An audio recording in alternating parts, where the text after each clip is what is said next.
Print, email, Facebook, Twitter. More. Barnaby Joyce wants privacy laws, denies argument is hypocritical after opposition to abortion clinics. Safe zones. Media player, space to play, M to mute, left and right to seek. 00:001:4100:0001:41. Barnaby Joyce has denied his call for more privacy rules to safeguard his own family, contradicts his opposition to extra protections for people using abortion clinics. Since his affair with former media advisor Vicky Campion put the spotlight on his personal life, Mr. Joyce has been calling for a tort of privacy, which would mean people could sue for compensation or an injunction if their privacy is breached. That argument has come under scrutiny after Mr. Joyce lobbied New South Wales Nationals last week to vote against a bill banning protesters from outside abortion clinics.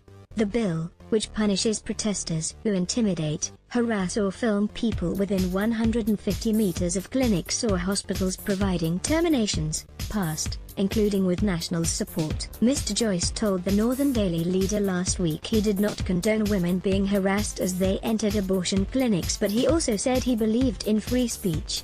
But the former Deputy Prime Minister has continued to push for new privacy rules to protect people like his family members.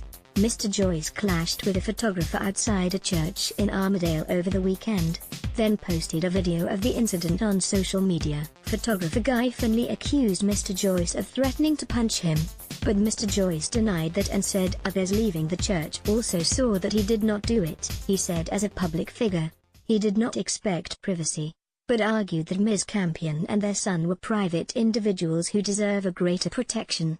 Channel 7's Sunrise host David Koch today challenged Mr. Joyce on whether that was a double standard compared to his view on abortion clinics. Koch also asked Mr. Joyce if it meant that he had changed his tune about privacy protection.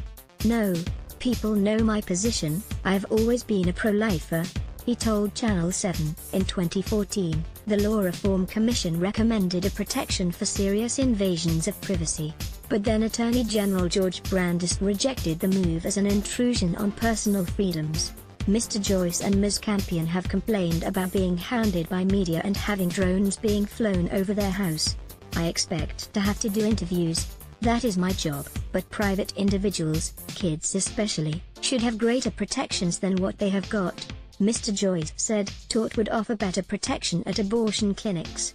Joyce, the Nationals MP, argued that his call for new rules would have better protected people going to abortion clinics than the law that means protesters have to stay 150 meters away. "If we had a proper tort of privacy that would protect people going to clinics, absolutely, because you wouldn't be able to go up and harass somebody, it would be much better protection than saying stand back 150 meters, Mr. Joyce said. But he did not elaborate on how giving people the right to sue for privacy would be better for those going to abortion clinics than keeping protesters away from them. NSW Labour MLC Penny Sharp, who co-sponsored the bill to force protesters to stay 150 meters back, said Mr. Joyce was wrong to compare his situation to the one faced by people who need terminations.